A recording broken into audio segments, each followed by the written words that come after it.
Morning, everybody. Today is Thursday, December 19th, 2024. We're here for a work session, and if we would all please rise for the Pledge of Allegiance. Councilor Howard, would you mind leading us in the pledge? Absolutely. Thank you. I pledge allegiance to the flag of the United States of America and to the republic for which it stands, one nation, under God, indivisible, with liberty and justice for all. Thank you, Eric. Thank you.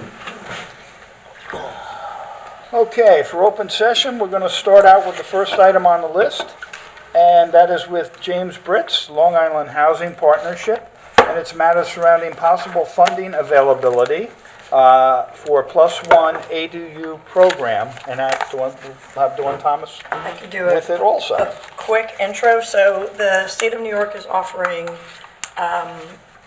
they're evaporating grants for accessory dwelling units, which is an ADU, of up to $125,000 per homeowner through the Department of Homes and Community Renewal. And we are eligible if we are partnered with a not-for-profit housing developer, aka Long Island Housing Partnership. So I spoke to James about this a couple of times, and we're thinking it might be a good thing for the town to participate in. We have a good number of ADUs. We've allowed them for about 20 years.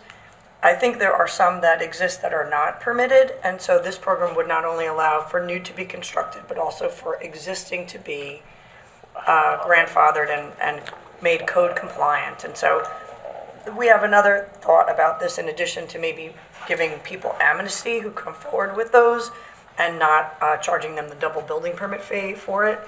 So that we can get them into compliance and make sure that the people that are using those residences are safe and they're code compliant. There's 10% of the funding is available. We would ask for $2 million. 10% is available for administrative costs. That would cover the housing partnership, their participation in the program. And James and the housing partnership are doing this in a number of other towns. So I thought I'll just turn it over to him, and he can give you a little bit of a background on what they're doing and how it would work. Okay. James, good morning. Glad to have you here. Thank you. I'm happy to be here. And thank you, Dawn, for the introduction. So at the Long Island Housing Partnership now, we're working in the towns of Brookhaven, Huntington, Islip just launched, and Southold as well. We've gotten $4 million in the towns of Brookhaven and Huntington. We're working on $2 million grants in Southold and Islip. We have about 40 to 50 people who are eligible and moving forward with the construction or the rehabilitation of their accessory apartments or accessory dwelling units. It's a very valuable program, obviously, with the housing crisis here on Long Island, to be able to have that opportunity to bring in some rental income for homeowners who may be struggling and may not want to move out of their homes. So again, it's a 10-year grant that's forgivable as long as they maintain compliance with the program through New York State. And obviously, we would be happy to work alongside the town of Riverhead on this initiative. I'm happy to answer any questions about the program. It's a $125,000 grant for each homeowner. The maximum income is 100% of the AMI, area median income, for Nassau and Suffolk. So right now, if you're looking at, say, a household of four, it's $156,200 is the maximum income, and then it depends on the household size. A household of one would only be $109,350. So there are income requirements from the state. And then in regards to the rental unit, there's no requirements from New York State on who they rent to, how much rent they charge, or any AMI requirement for the rental unit. So really, the restriction is on the homeowner in this program. And they do need to be owner occupied, and the grant will fall off after 10 years. If they refinance or sell in the meantime, then it would have to be recaptured by the state. But we have the ability through our Department of Community Development, Dan Thompson, who does our home improvement program, could work with the Housing Partnership, and we could do it. I think we have a really good system of moving these projects forward and getting people some of the things they need and getting some other units into compliance.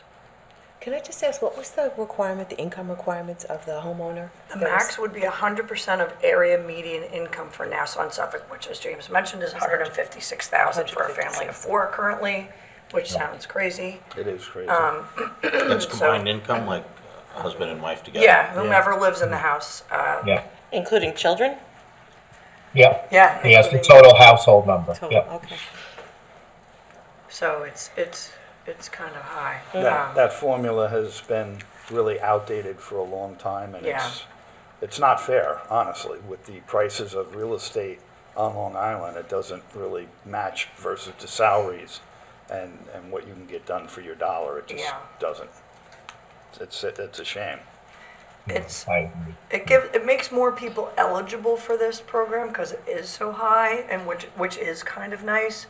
But yeah, agree. It's not. But honestly, yeah, It's a crazy number. Yeah. But So is it up to 4? Or, so if you have, let's say, one child and you're under 156, so it's Or if you live alone. if you have one It child. goes it's by probably household less than size, so if it's 150. a single parent with one child, the maximum for a household of 2 is 124,950.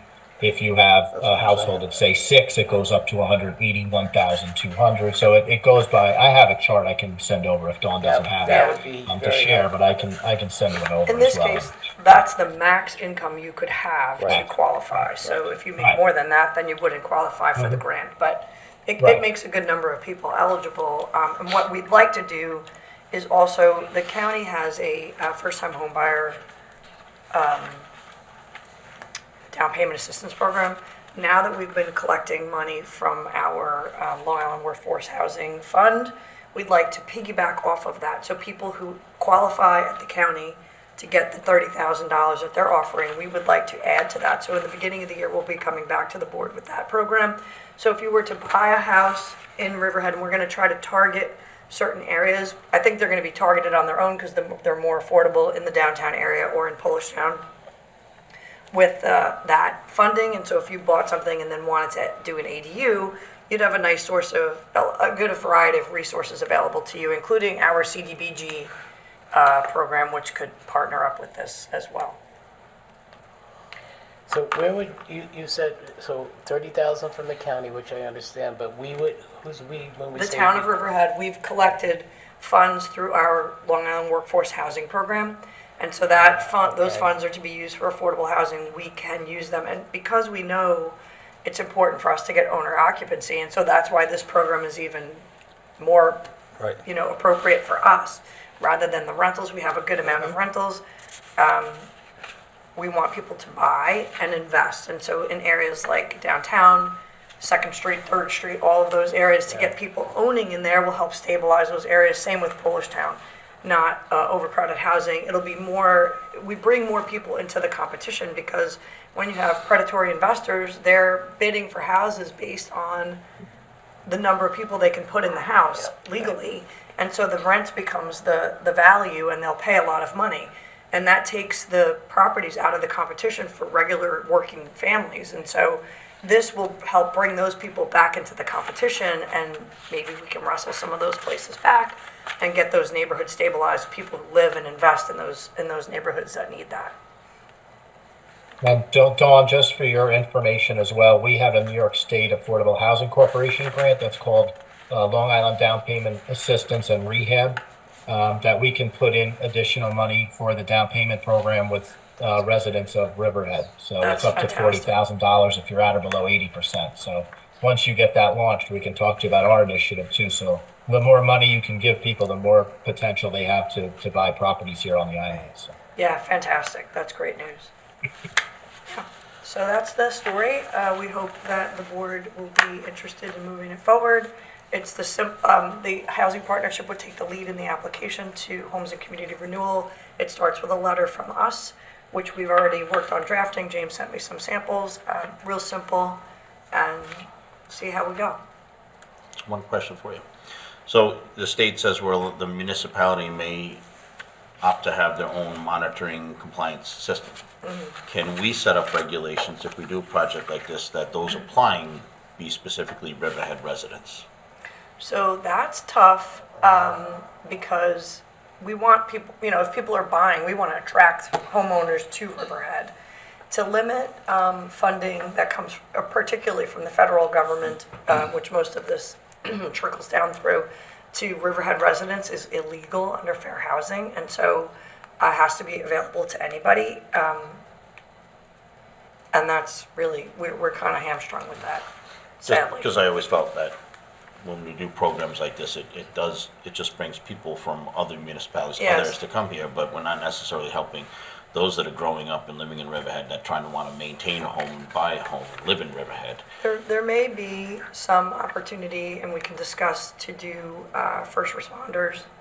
And that's been talked about and done in some other communities. I don't know if we could do it with this, but I know Huntington has done it. yeah. So can we, because I'm full support of this, but before we pass a resolution to like accept this, should we consider doing a resolution to create our own compliance? So we can't limit who can But use even if our. it's veterans, we can implement veterans, So first responders? we may be able to do a little bit of that, but we cannot say you have to live in Riverhead.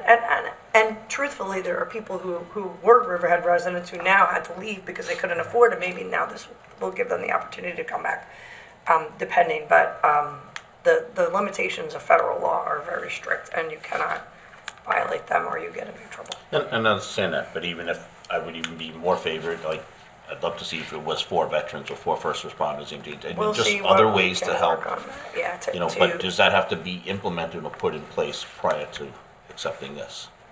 I think we would make it part of this program, if we can.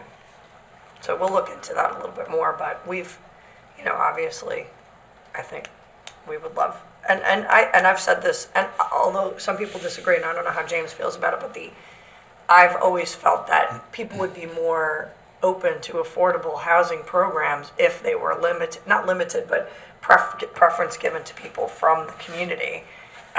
Jim Morgo argues with me on that, but I think that people are so fearful of that, that they oppose. And a lot of times not realizing that, some of the people that qualify for affordable housing are making $140,000 a year.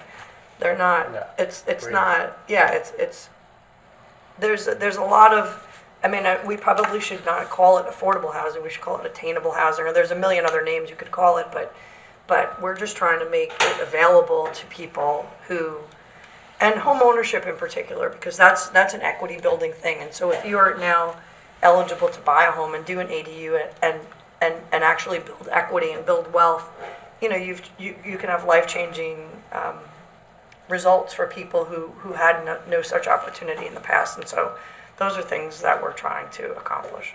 So this Yeah, I is mean, one just part so of, the council knows, with the ADU program, that it's for existing homeowners only. Well, I could barely- So it would be only for town of Riverhead current residents and homeowners. Oh, okay, so that's good. I didn't So that's hear, good. what did He you said say? it's for existing homeowners only, so it's not to buy and build.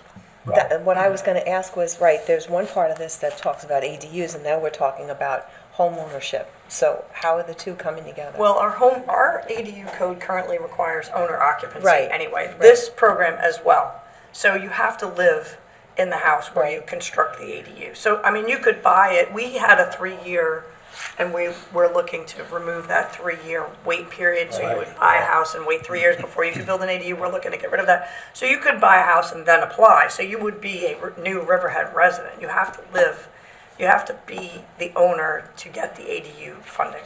But we're talking about first-time home ownership now, we're talking about So grant that's a little money. different, so that's a what I'm- how it- piggyback, yeah, so that's- that's a piggyback. So if you were to buy a new home in Riverhead and you qualify for income qualify, the County of Suffolk offers down payment assistance, and then we would piggyback on that. So if you received funding for,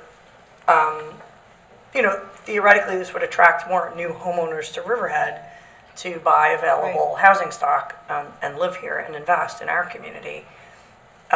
We could give additional 30,000 to those, so that's a real nice chunk. And that's the hard part, when you're renting now, it's very hard to save that down payment, that even a 5% down payment is a tremendous amount of money for a young family, and so these kinds of things get the leg up. They have the income, but they don't have the savings. We can get those people into houses faster, make them residents of our community, and invest in our community, be part of it, and, on we go. Dawn, I just want to piggyback off of what Councilman Rothwell was talking about. I know it's important to bring people to Riverhead, but I think that our primary responsibility here is to help our younger generation, our current residents that are already here, that are unable to afford to purchase here. We have to be able to find something for them before we worry about bringing other people from Well, this- outside of Riverhead to Riverhead. This will work for those people. This program will 100% work for those people that are already here that need that assistance. They can apply, get the funding, build the ADU, and supplement their income. Whether it's a young family trying to retain their house, or it's an older person trying to supplement, Right. you know, that income, this will work for them. The down payment assistance program is for new residents, but they could work together too, so. But I think it's essential for the town of Riverhead to find some kind of assistance for our residents that are Yeah. already here to be able to have some kind of, you know, like first responders, Yeah. something in place for our kids. It's horrible right now. It's hard. This will allow them to do it. If you live here and if you are a first responder, you would be able to get this funding, provided you income qualify. In terms of bringing funding to existing residents, that's a tough thing to do. I don't know, there's no programs that I know of that do that, but this would be something very good, I think, for a lot of people. But even adding, if it was, you know, requirement or a point system, however you set it up, like for volunteer fires. Nassau, Suffolk, Long Island's primary volunteer fire department area. Yeah. I see all the time municipalities invest. Kids come out of high school, they're 18, 19, they join the fire department. We spend an enormous amount of money training them, getting them qualified, doing stuff. The time they realize they're 21, 22, they realize they cannot afford to live on Long Island, and off they go. Yeah. And there becomes this gap in volunteers where you have initial people that are in the fire department for a few years, and then there's a long gap from, like, you know, from 25 to 35, 40, where there's none. No one is joining at age because, you know, they've moved off to our line. And Or then you they're have other working people 2 or that 3 retired jobs, that so are they coming back. they can't volunteer, yeah. So if there's any way to help, you know, our volunteers to say, hey, you know, you'll be primary or, you know, considered first in these applications. So system. we'll talk about that and get back to you on that, I think, just to make sure we're not violating any laws by doing it, so. So the 3-year ADU, I thought we were gonna, I know we discussed this. That's coming up, I have a Okay. draft of that. Beautiful. Okay. Legislation that would remove that All right. requirement, so we'll be in business. We should be doing these things all together. This application's due January 15th, so we wanted to make sure we got that rolling quick. One other quick question, because I've always been kind of confused on this. And the AMI is totally wanky because it includes, I mean, we're included with the Hamptons, which makes no sense. Does HUD, who does this? Who sets the AMI? Is it HUD? Is it the federal government? Well, I don't understand. All the data is there, the economic data for individual towns is there. When I look up the economic data for Riverhead, the AMI is about $73,000. And So in this case, it Yeah. works well for Riverhead residents because it really gives you a lot of income you could earn, even though you might be earning 73,000 in Riverhead.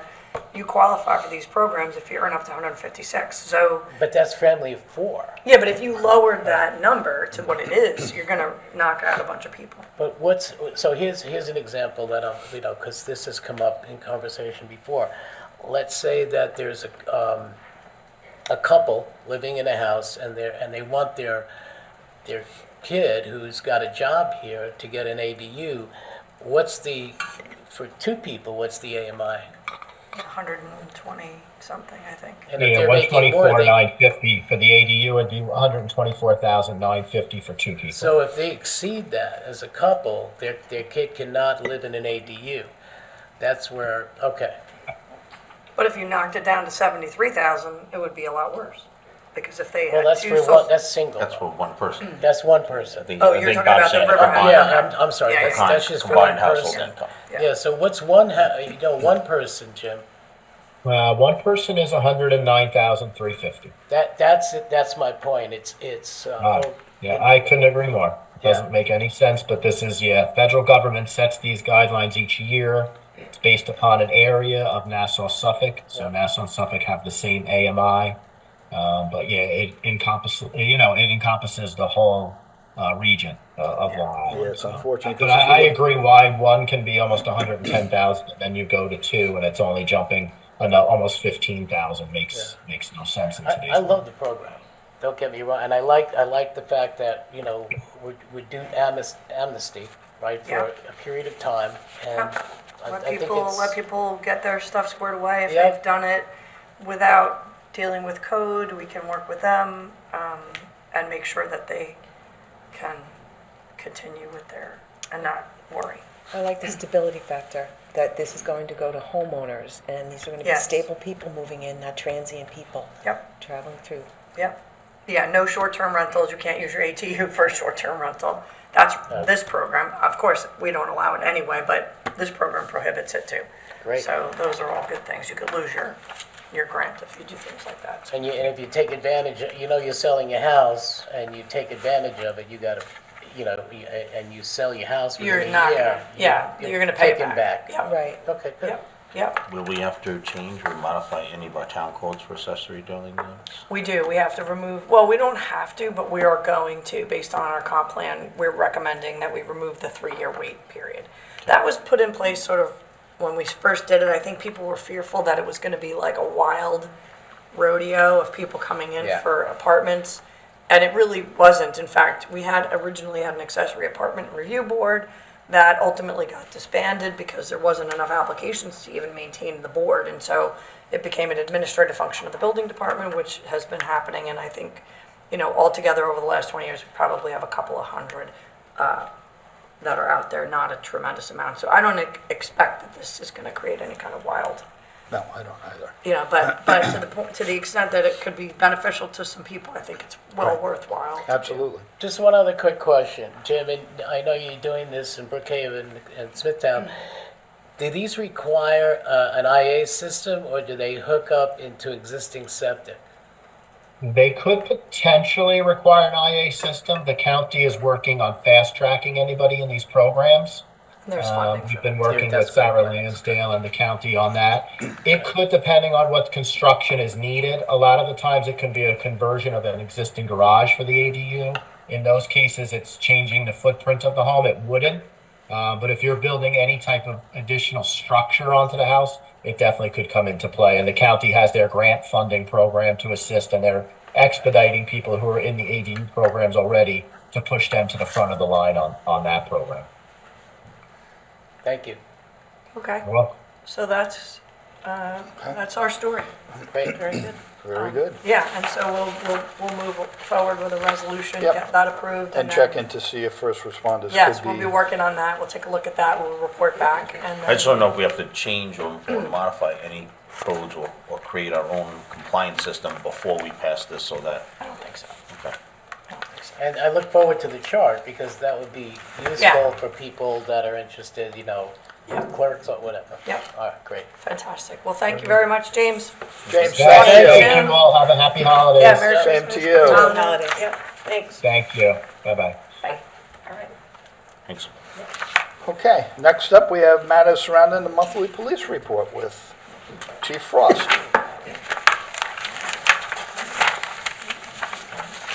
How you guys doing, Chief? Good morning. Good. How are you?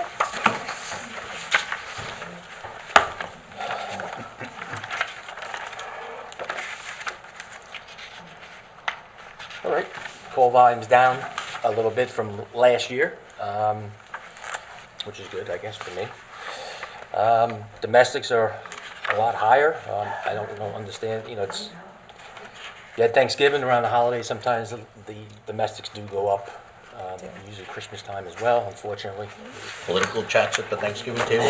Maybe, yeah.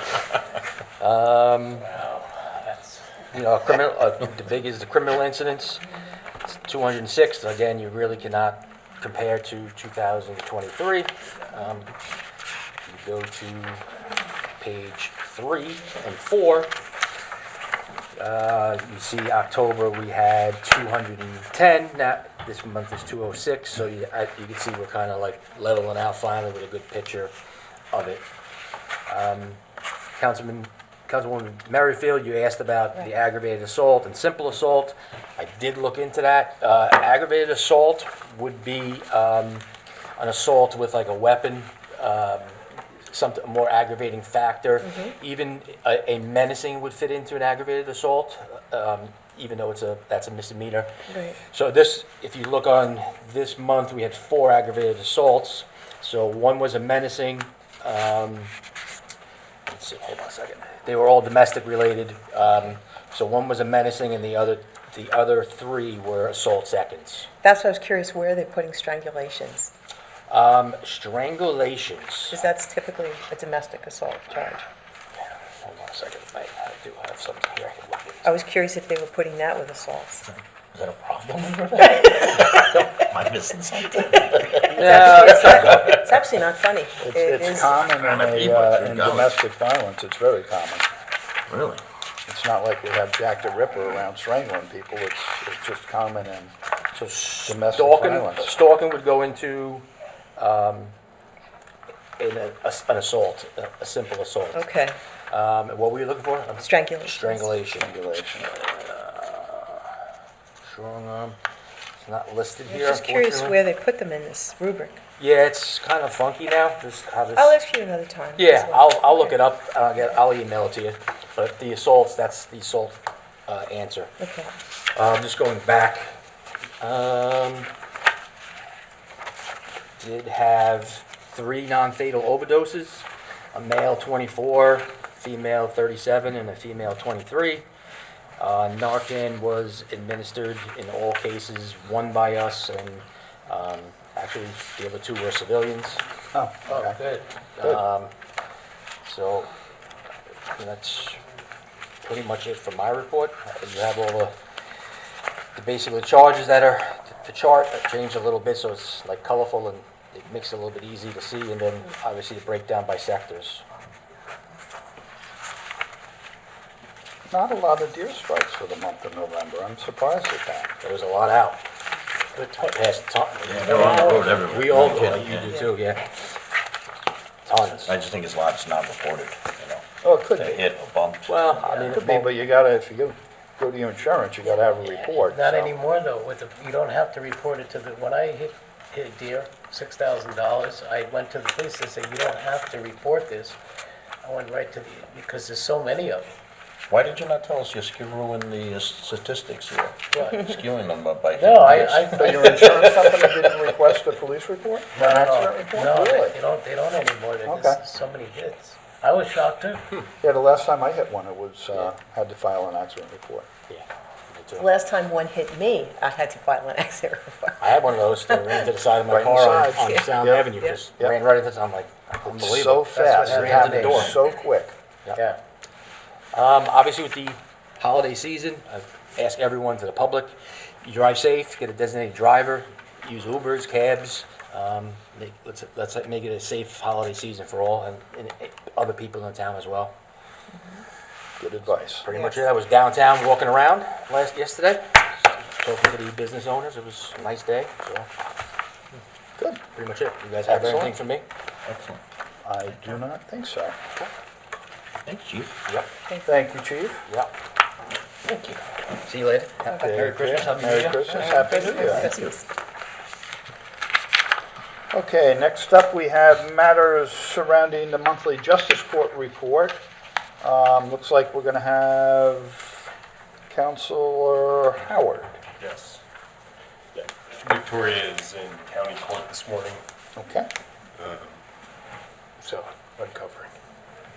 All right, so has everybody looked at the November report? Okay. It's pretty straightforward, same thing Victoria typically provides.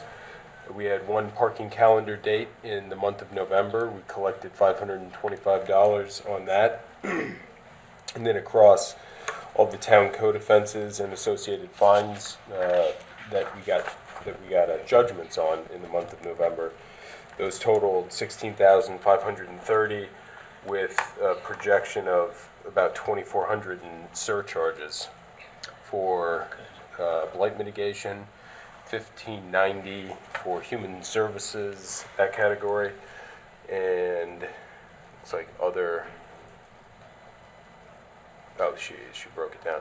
So, $100 for the fire $100 marshal, on a fire marshal, that'd be a chapter 231 violation. and none under water And then all the other various town code trials and judgments is about 5,700. Total of just over 23,000. That's good. The surcharges really help. Yeah, the surcharges are helpful. We've been working with accounting on tracking those, and part of the problem is when Justice Court collects the money, they have to run it all through the state comptroller, and then it gets sent back to accounting. So the one thing that we need to work out with Justice Court is just them advising us when these are actually paid, when we actually get the money from a defendant on one of these. We need to know the specific amount so that accounting can properly track the which surcharge fund to put the money into. So, but otherwise, everything seems to be proceeding well. Eric, just in curiosity, does the surcharge, is there a limit on a surcharge? A limit, well, there is pursuant to our code. So, okay, So when we adopted the surcharges, we assigned a specific amount for specific town code violations. and. I don't have them off the top of my head. No, I don't expect you to. I would just like to see those at some point. I mean, a list, so that we could, maybe, did they need to be adjusted, like, on an annual basis? Well, I think we only adopted this about a year ago. Yeah. So I think we should maybe get a little more data before we, I think we'd like to see, like, maybe by the end of January or something like that, we can have a 2024 yearly report to see how we did over the course of the whole year. sure. And maybe perhaps what was actually, deemed by the court and what was actually paid by, did we receive full payment on them and so forth. Get a little, a little idea of how we did over the course of a year and what categories they fall into. So in terms of collecting that, I would just need to know, probably from accounting, what the turnaround is on getting the money back from the state comptroller.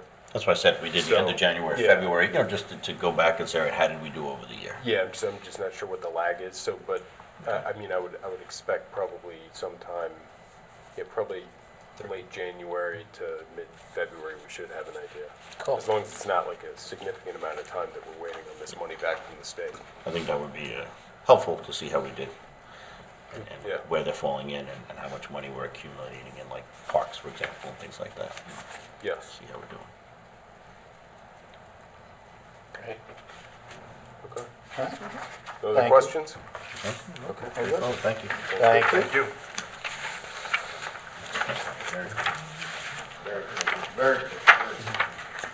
All right, next up, we have matters surrounding the monthly town clerk report with Clerk Wooten. Okay. Good morning. Good morning. Hi. My report, as always, is pretty cut and dry. The town clerk continues to move along with all the things that the public needs for,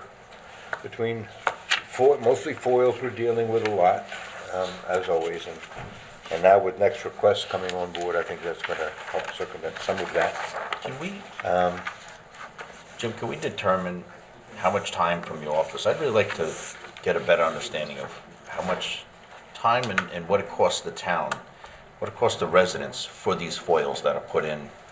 We have had to answer some of them over the course of 4 years, and I know myself, most recently, Riverhead Local put in foils, and it took, Oh, it's phenomenal. days and days to sit at the computer to go through things, and then it's got to be reviewed. Tensor, yours, like, what Well, are right, these just- foils just- actually? well, I think the- the residents should know what these foils truly cost the taxpayers. It does, well, I can Very certainly, good point. I can work that up only because I know that everything comes through my office and gets rerouted through my office. And then we have to disseminate where does it go, who gets it. And then, of course, if it's not answered in a timely manner, who do they call as us? And then we have to research it. It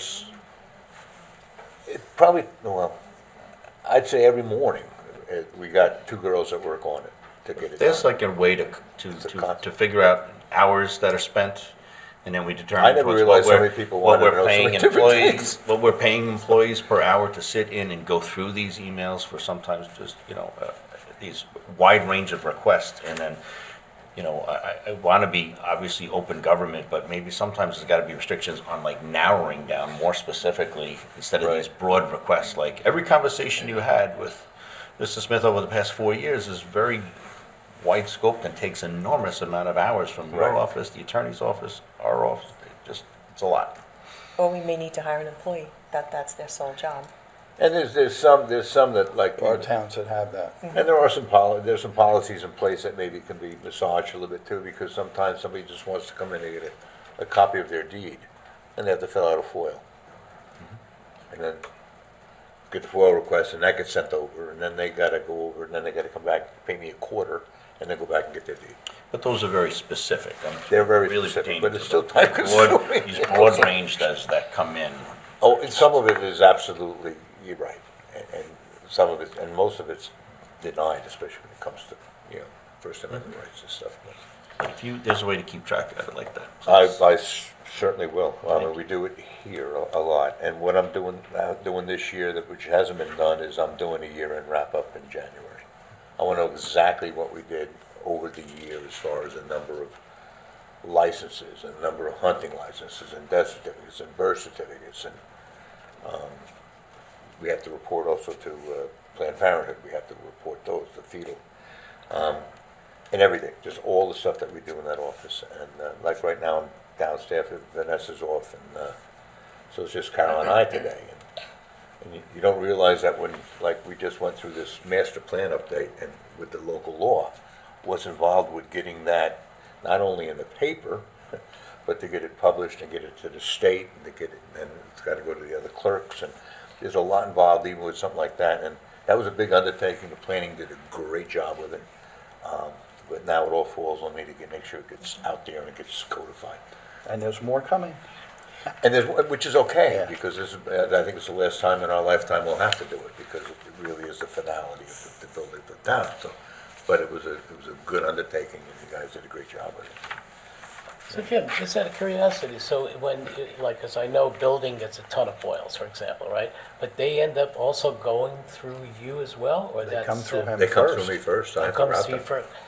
Yeah, this is, you could shut down a town if 20,000 people decided to FOIL something different every single day. You could shut down a town.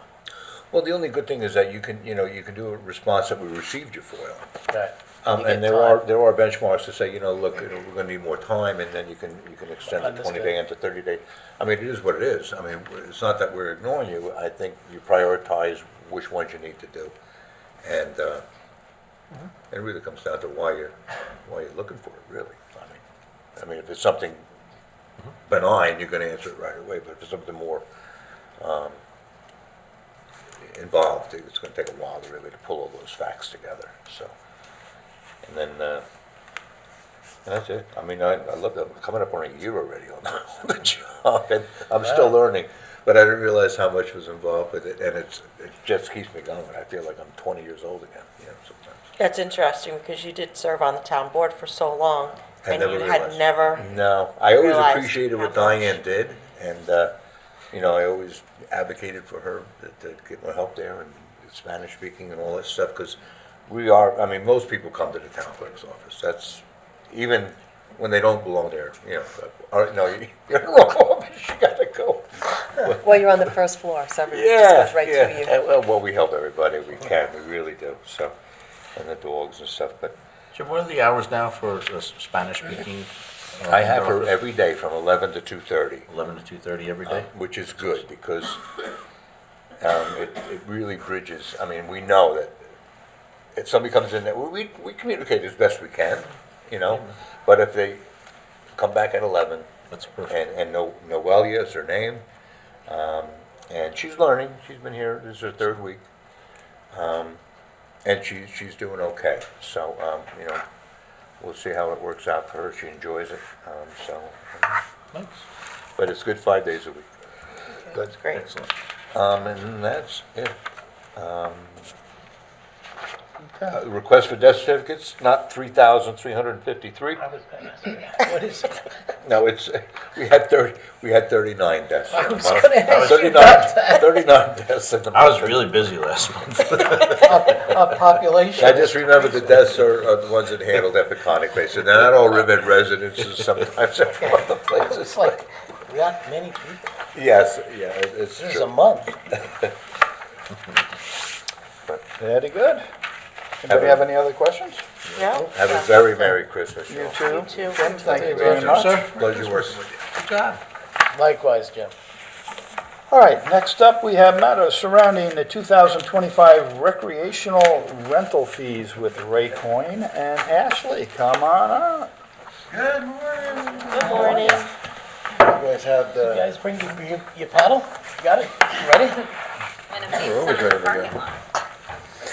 I just have a summary for you guys to just take a quick look at. We'll go over that first, kind of see where we get the numbers from. These two.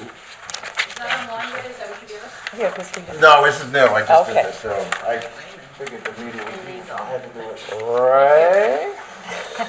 Sorry, I couldn't do it by Monday at noon. Okay, so the first portion of the report are our facility rentals for 2024. So Ashley's going to go over the numbers. This is her report, so I kind of condensed everything as much as I can, because I know how you guys love my detailed reports. So go ahead, Ashley, jump in. Okay, so it's just broken down by different things that we charge for, different locations that we do. The application fees are just what are attached to when people are submitting for something that they want to rent. The next is our community center. So GYCC, just showing how many single-use meetings that people are doing, or if they do recurring meetings like the garden club or anything like that. And it's pretty self-explanatory on there of when these events are happening, how many there were, and how much revenue that we've brought in. Somebody was asking me the other day at the George Young Community Center, there is a kitchen there, right? Yes. Yes. A stove and a refrigerator, Yes. or Yep. there is? Yeah. Okay. So food can be heated up if they rent it out for a party, okay. Yeah. Yeah. I primarily deal with the facilities, like our athletic fields, or picnics, or any of that. So if you'll see in the facility use, attendant and cleaning fees, this just has our group and picnic rentals, picnic and beach party rentals. And then the highlighted one there is the park attendant cleaning fee, because we have people, our attendants be there to open the bathrooms and pick up extra garbage. People are supposed to be cleaning up after themselves, but you know that doesn't always happen. Yeah, the highlighted items are items that we added last year as new fees on last year's facility fees. I just wanted to point, this is the revenue report from that. And then our field rentals are the next category, and some other additions there. We rent the fields hourly. People rent the lights. A lot of our ball, this is for like baseball, softball. We've turned the Veterans Park ball fields also into multi-purpose fields, so we're doing lacrosse out there as well. We added, for this year, lines, which is painting of the lines for those additional lacrosse fields. And also preparation would be for like the ball fields if we're dragging and lining them for games, so that we're getting additional revenue there, but also that material costs a lot of money. And if we were keeping it the same for every type of rental, it wouldn't really be fair.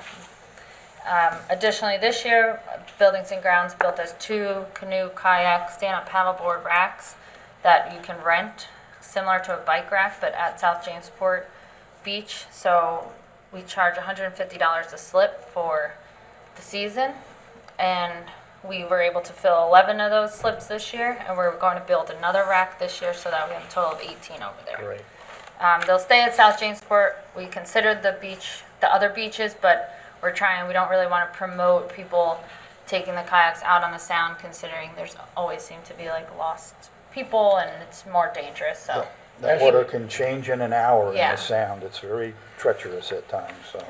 So just a question on that. I Sure. know Ray and I spoke about doing some is it Willow Park? Weeping Willow? Weeping Willow. yes, Weeping Willow. yes. Because then you could get onto the river. Yep. Sure. Yeah, it's something we want to promote down there, even rent something out down the road, rent out kayaks and canoes. And that's a perfect area to launch. Yeah, so if we start out with racks there and then maybe get into rentals at some point. Yeah, I remember having that conversation. And just want to emphasize on the field rentals, especially at Veterans Park, you can see how many hours are spent there. I know there are some reports that I heard that we don't do a lot of activity up there. That's totally false. You can see 737 hours alone just for people using our fields. That's just the groups using it. We still have residents come on and do baseball practices, Little League's on there. So just wanted to emphasize that point. It is busy up there. So, and then that's just kind of a comparison at the bottom of the different years and how things changed. Maybe we changed the rates and all that. Yeah, that next page, the grand total kind of breaks it down in total for you. So you can see as we've gone up in the years, it's gone up. I know 21 to 22, we were still in a way recovering from COVID, so we were down 6%, but then 2023 up 3%, and then 2024 with all the additions we're up 16%. And this is just money we get from rentals. It doesn't cost us anything besides just the field prep, which we're now charging people for anyway. Okay, I'll jump down to the East Creek docking facility. The revenue, total revenue this year in East Creek was $282,750. It's broken down by 3 categories. Administrative fee of $24,200. That's what we charge, the initiation fee that we're charging now for next year to get people to retain their slips for the following year. The revenue itself was $248,200, and electric was $6,000. The metrics of it, we kind of try to see the size of the boats and how much we're bringing in per boat and see if it changes, fluctuates. So the average boat size over there is 24 feet. We charge 85 a foot, so the average revenue per boat is $2,057. The total expenses this year was $273,892. And I highlighted the electric expense because I had changed this on the... You gotta raise those rates. Yeah, the electric has gone through the roof, and we have to now pass it along because we lost money on the electric. Overall, the East Creek had made money, but this was one of them. The debt service, which is the bond payback, was $113,400. Good news is that ends in 2027. The 15-year bond ends, and that money will now be right into the East Creek, which will help with the improvements, especially the bulkhead was something that we're looking at. The other expenses were $148,000. Those are all the different expenses for East Creek. I just noted that water was an anomaly this year, was over by 4,322. We had 2 major leaks over there, which has since been corrected by Buildings and Grounds, but that is the reason the water went over. Otherwise, water has been always been stable for us. So the next, I'm not going to read all this for you. You could just take a look at it. It just kind of breaks it down in detail of everything I had just said. And I underline it's worth noting that electric services provided $6,000 in revenue. The associated expenses were $12,000 and a loss of $6,000. So the conclusion, what we would like to do, since East Creek still makes money, but we made marginal money this year, and then the electric is the area we want to increase. So we have boats that are between 20 and 29 feet. They're paying the same amount that a 40-foot boat. So we did some research. I broke down all the numbers, and this is what we kind of broke it down to. So if you have a boat that's 20 to 29 feet, you're not going to use a lot of electric there. So we $400. So for them, it's just a $25 increase. If you're 30 to 39 feet, you can see we had 8 boats then, $525 per year. 40 to 49, $625 per year, and the boats 50 plus. And we don't have any boats that are 50 plus as of now. It's 800. And I did base this off of other municipalities. We're doing this gradually to meet the electric. I didn't want to throw this all at them at one time, but it will get us to the point where we need to be. Then you see the bond payoff scale. Like I said, 2027, we're done. But you can see in 2025, it goes down from 113, then it goes down to 107, then 103.5. So you can see that going down, and then we're done with it. And like I said, that's a big plus for East Creek, and we can then use that money and begin repairing. the docks as they're starting to age. I mean, it's concrete docks, so they're still in a great shape, but there are other areas of the marina, and I know we had a meeting last night. One of the East Creek members brought up the idea of adding another section of floating boat rental docks, which is an idea we spoke about years ago. We have room over there. We can make more revenue over there, be for smaller boats, but we'll approach it when there's money there for us to do that. How's the waiting list for the docks? It's gone down, but still over 250, so you're looking at about a 3-year wait. But it used to be 5 to 7 year wait, so it's gone down a little bit. But we do, we managed to now call people now. Because the biggest complaint we got years ago was that we weren't calling them in January and February, they already committed to other marinas. So we, as soon as November 15th hit, even before that, we start calling, because we always see like a 10% turnover at the facility. So we start calling people. Doris is on top of that, and she's already filled the missing slips already for 2025.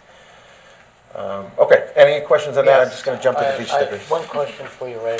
Sure. The increase in electric, because I've just read recently where the electric increase this year in general is going to probably go up about 7%. What percentage have you gone up? You have a rough idea? I mean, This is gonna, say we took about 6 in.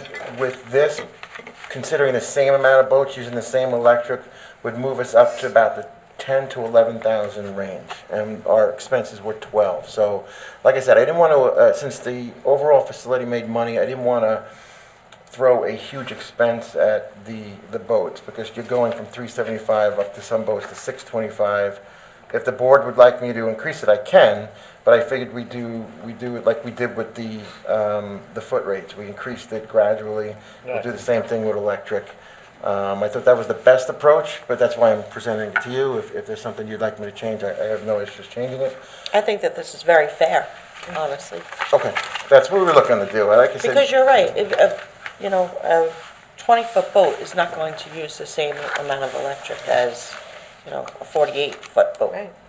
yeah, and that was we'd had They're people running ask us that refrigerators before, and everything else in the bigger boats, and the smaller ones aren't. Yeah, so I figured they take the bulk of the electric, because they use the bulk of the electric. But And to my border friends, don't hate me for saying that. well, we didn't kill them, and that was the one thing I wanted to do, because I don't want them coming to me, I can't believe you just increased it that much in one shot. We're gradually going to do it. We just want to meet the electric. And again, it's a healthy budget at East Creek, so we have the ability to do this.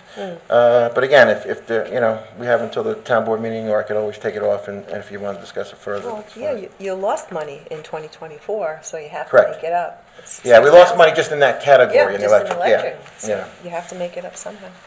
Okay, so the beach sticker overview, this is the features that we're looking to do in 2025. Now, the first feature is the family guest pass, and this is something we discussed with you the last time. This was an issue with many of the residents, that they do not have the ability to bring guests to the beach. Often their kids come, or their parents come, and the car seat issue, and it's been an ongoing issue. So our solution was to do one resident guest pass per household. They'd have to fill out an application, and we would do at $225 per year. So there's 2 things I wanted to go over with you with that. First thing is, the supervisor asked me to look at Southold, which I did. They're the other municipality that does this. They charge $40 per vehicle per visit. I thought that was a little much for us. They also said that is a nightmare for them, administratively.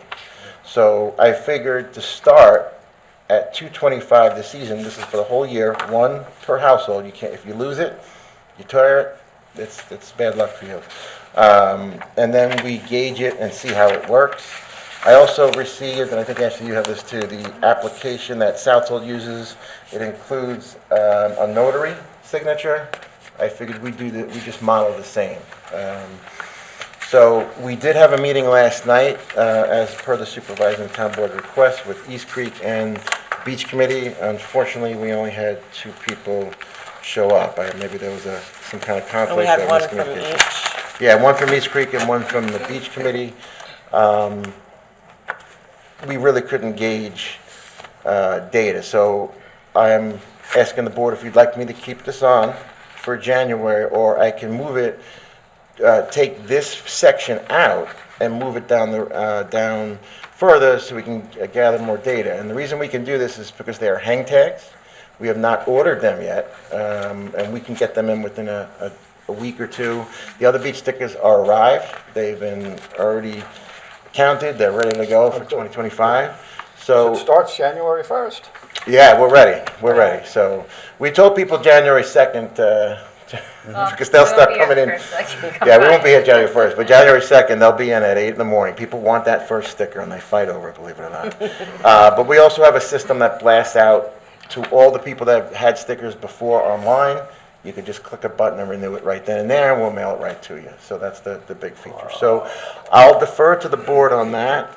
The two I other... can actually, if Sure, I go can ahead, just go ahead. jump in on that. So, as liaison to Beach and East Creek, Beach was on board with this. This is why we brought this to a work session. And the supervisor suggested that we have the discussion with East Creek. There's only 3 members on East Creek. 1 showed up. I will call the other 2 and make sure that they're on Okay. board, but I do not think that there is going to be an issue. Good. Okay. Good.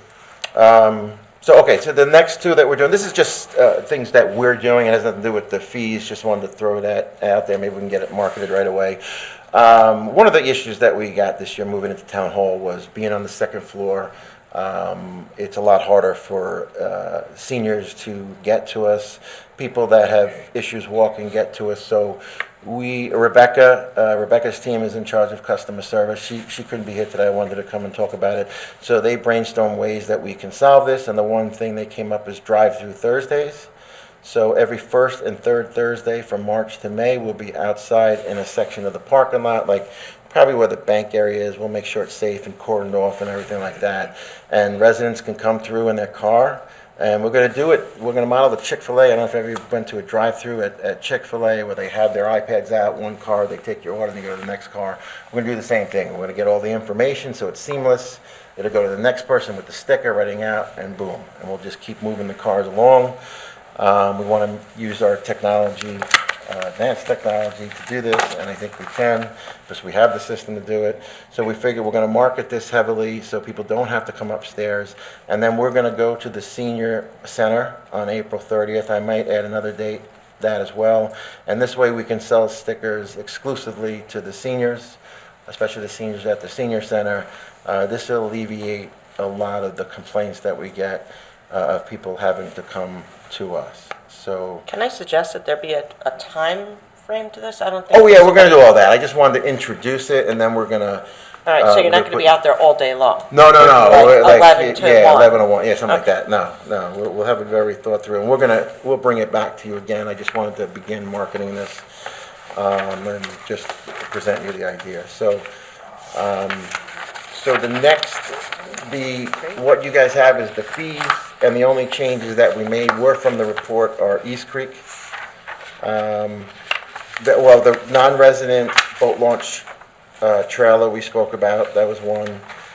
The resident guest pass was 2, and the hotel motel I know we discussed were the 3 increases and additions to the beach stickers. And then East Creek, the highlighted portion with the electric is on the following page. Every other charge that's not highlighted is the same exact. From 2024, we felt it was a healthy year, and we'll just keep going that way. Any questions, comments, concerns? I love the detail of your report. We actually scaled it down. Ashley had 5 pages of Excel spreadsheets she gave to me. She's great. And like I said, if you want to think about more about this guest pass, we can remove that for it's scheduled for the first meeting in January. I don't mind taking that off too, if you go further on. Well, to Councilwoman Lusky's point, if she can get the information to you, whatever works. Okay, yeah, whatever's easier for you guys. I just wanted to say that's easier for us since it's not part of the big bulk beach stickers that we do. Yeah, that's everything. I want to comment, the winter brochure came out, and as always, the brochure is top-notch. You guys do a fantastic job with that. But more importantly, the creativity of the events that and the programs that you're doing. I purposely go through it every time it comes in the mail because I like to see the stuff that you've added. And a couple of the programs you did, like with the trading the Halloween outfits, That's Ashley. I mean, that's so thoughtful. That's really thinking outside the box. And when you have a family with a bunch of kids and you're buying new costumes all the time, and I can't wear it, I wore that last year, you know, and what happens to it? So that stuff like that's a great idea. Thank and I really like the outside the box thinking. We have a that great comes out of team our over there. recreation department. We truly do have a great team. Your creative ability is through the roof. Your visual stuff, I follow you on Instagram, it's top notch. And I did see twice parents, a mother with her daughter, looking for costumes. Yeah. And the We're gonna little continue it every year, hopefully it We did grows. that, talking to them about the holiday one. And then we just did the holiday. We're trying to, well, I work with Joanne about the, with like litter committee and stuff like that. We're trying to keep things out of the landfill. So every quarter Right. we're gonna try to do something different that swaps stuff. So we did Halloween, we just did holiday. I know there's probably a lot of stuff around town hall from the shop, which is good. But all that stuff's being kept out of landfill. Our next one will be in March. We're gonna do a garden swap over at Stotsky though, because I'm not gonna have people bring in like Right. wheelbarrows and stuff in here. So they can swap all stuff that they wanna do for that. And sporting equipment too. I Yeah. mean, you know, like lacrosse. My Yeah, all garage the is still stuff filled to- with stuff that, you know, nobody uses anymore. Yeah. Just places to take it where people can use it and still get Right. good use out of it. Yeah, it's nice And to see. keep in mind also, this, you know, if you have things left over and you're like, you know, really adding up like a lot of the Christmas stuff, Yeah. right? You know, the Salvation Army would probably Yeah. take that stuff. Yeah. Okay, Yeah, we've so- kept it so to put it out for next year, to have a Okay. little inventory to start, and then we'll just keep, don't listen to Ray, we're not throwing it in. Yeah, I threatened it at the department head meeting. We're gonna throw it in a landfill, then all the department heads like, came no. and took some. It was a good choice of words. So for thank that. you. We You're appreciate welcome. that. You guys do a great job. Can I just ask, could you tell the public again about the ice Yes, skating rink? yes. Thank you to Councilwoman Merrifield. We're doing a holiday skate at the Peconic Ice Rink. Is now next Friday. I think it's the 27th. And that is from 11 to 3? Yeah, 11:30, okay. And then on Sunday, we're doing it Sunday evenings. We're going to do one afternoon, one evening, one weekend, one weekday, and that starts at 6 o'clock. It is free to the residents. All you have to do is log on to our riverheadrecreation.net. We put the link in the front. Click on the link, follow the instructions, bring the receipt to the front desk. You're in for free. And they have to do that prior. They're not Yes. going to be able to do it when they get up at the ice skating rink. Unless they have their cell phone, they can present Yeah. that, other than that, the paper Ideally, receipt they would should be. do that before they get there. Yeah, and I know Ashley's offering a bunch of programs now for the seniors. I know there's been some criticism on it. It's been actually a very good thing for us so far. We have a lot of Riverhead residents that use that rink through hockey, through skating events, learn to skate programs. Not everybody has taken advantage of the discount, but we're getting that out now, but it's still heavily used. I get called out Heavily used by the heavily town of used, and a Riverhead. lot of Riverhead residents Yeah. take advantage of it, and you'll see the benefit. It just takes time to get. Right, get I word mentioned out. the other Yeah. night at the board meeting, exactly like East Creek Marina was. When Yeah. that was developed years ago, you had the taxpayers saying, oh, it's only for people who have boats, why am I paying for that? Well, in the beginning, there is an expense, but as it gets developed, it makes money, it's self-sustaining. That's what's going to happen eventually with the hockey rink. I agree, and People the one- fail to realize One that. thing people realize that they fail to realize too, it's an asset. Right. It's like a $2-3 million asset that the town owns. Yeah. So it's only beneficial, and as they make money, and they are submitting their numbers to us, and you see the progress that they're making, our expenses go down, and then soon we're going to be making money from them. So to me, it's a great thing down there, and I just encourage people to just be patient, but Yeah. take advantage of it as well if you're a Absolutely. Riverhead resident. So. I like it's something the town can offer the residents for Yeah. free while the kids are home from school and you don't know what to do with them and they've had all the candy and everything from the Yeah, holidays. yeah. Burn People off the love to energy. skate. We Yeah. used to at the Stotsky Park Ice Rink, we used to have PVC pipe. We put water in the freeze, and anytime we got the freeze, which was rare, we had tons of people there. And it's I just learned to nice. skate on the tennis courts up there. They We was- closed that years over and every years year ago, when I was yeah. a kid. You go And up there people and kept skated. asking for a hockey rink and an ice rink, and we have it. It's our asset. It's going to be great. It's going to be great. So. John Ledecky, the owner of the New York Islanders, was great over the summer. He had Islanders players, different players come out almost every day. Yes. Kids didn't know, they just showed up for camp. And then all of a sudden, there's the captain of the New York Islanders skating with them on the ice and all these Yeah. other different players that have come out. So there's been like continuous, surprises. Yeah, I told him to tell me that. Every now and next then, time I Mark could mark Messier it. comes out and skates just because we gotta appease the Ranger fans. and all Islanders. That's the only one I would say. I love Messi. I hate the Rangers, but I love Messi. So it was great that he came down. Yeah, it's a legend coming to Riverhead. Yeah. It's nice, and they all know about it. Was that ever reported? No, because what they did is they would just, no report. No. And the Islanders just want them to let them know that they appreciate, they were a heavy financial sponsor to the rinks, but they like to just come out, they like to, because Yeah. they like to see the surprise of the kids, you know what I mean? Because they want to be out there for the genuine kids that are really that are doing it. Yeah. If they make an announcement, they come and the rink fills up, and then all the other kids they just kind of show up on random occasions, and it really makes it exciting. Look at Ledecky himself showed up. I got Yep, to meet him he's been out person, there a which lot. was a Yep. dream for me. I love him. Ed Westfall goes out there a lot. Yeah, He's- it's when named he after walks around, he's so proud to see his name on the sign out there. Yeah, He loves it. yeah. So, It's been great.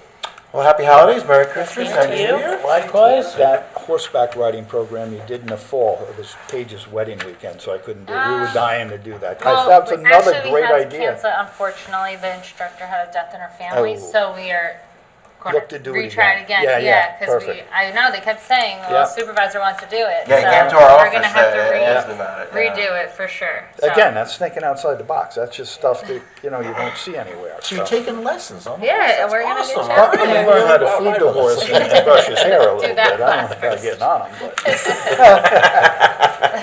but. Okay, thank you you. again. All righty, thanks, guys.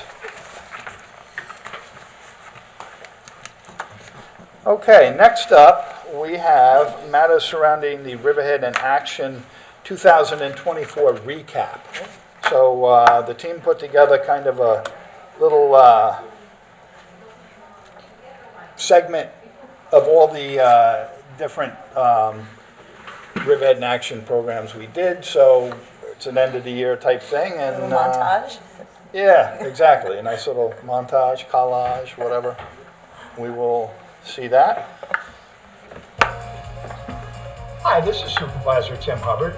I hope you've enjoyed our first year of Riverhead in Action videos featuring the great work of Riverhead Town employees, area businesses, and town happenings.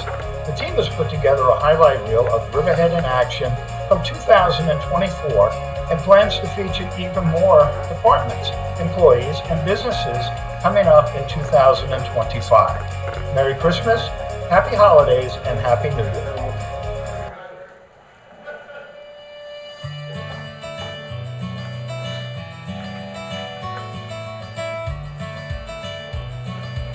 Betsy Ross.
great.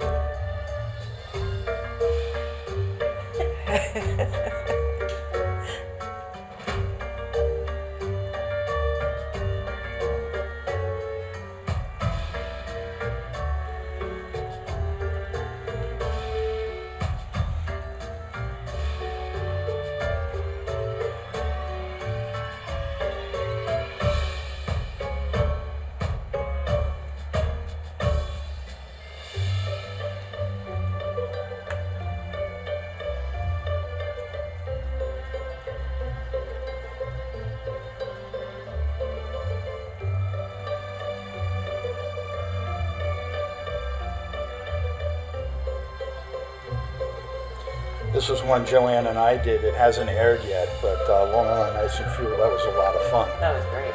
Not realizing how that operates and how they make the ice, it's pretty incredible stuff.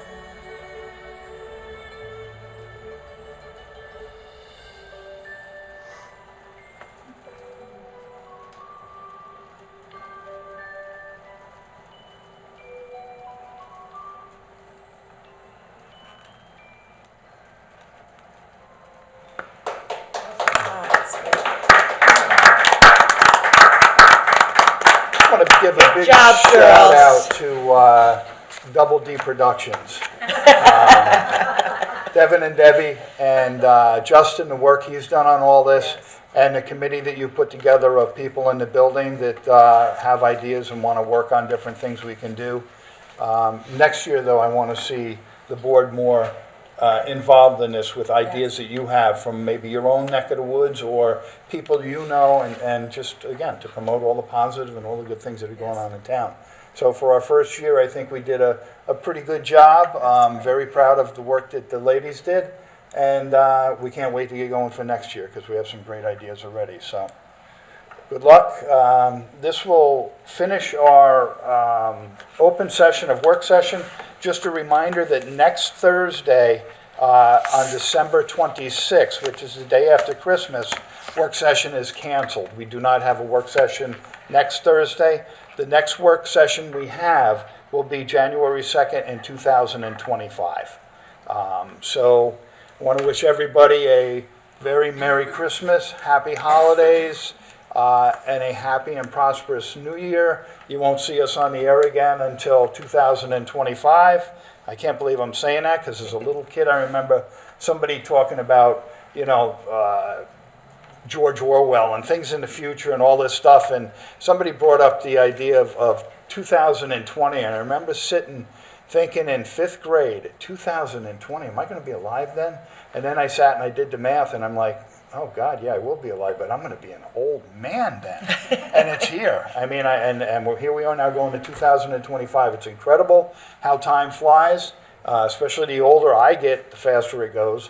But I want to have everybody in the town of Riverhead just have a blessed New Year, happy holidays, and from the entire board, we thank you for all that you do. We thank you for being the residents of our town, and we thank you for all the input you give us over the course of the year. So, happy holidays, happy New Year.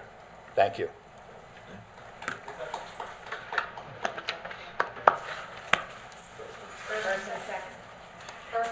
First, Second. Oh, yes, sorry about that. And we're going Motion into to close, I'm sorry. It says that we're going into executive session. Yes.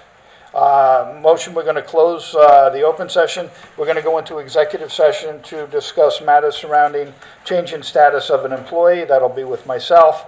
And now we will close the open session. Can I have all in favor of closing the open session? Aye. All opposed?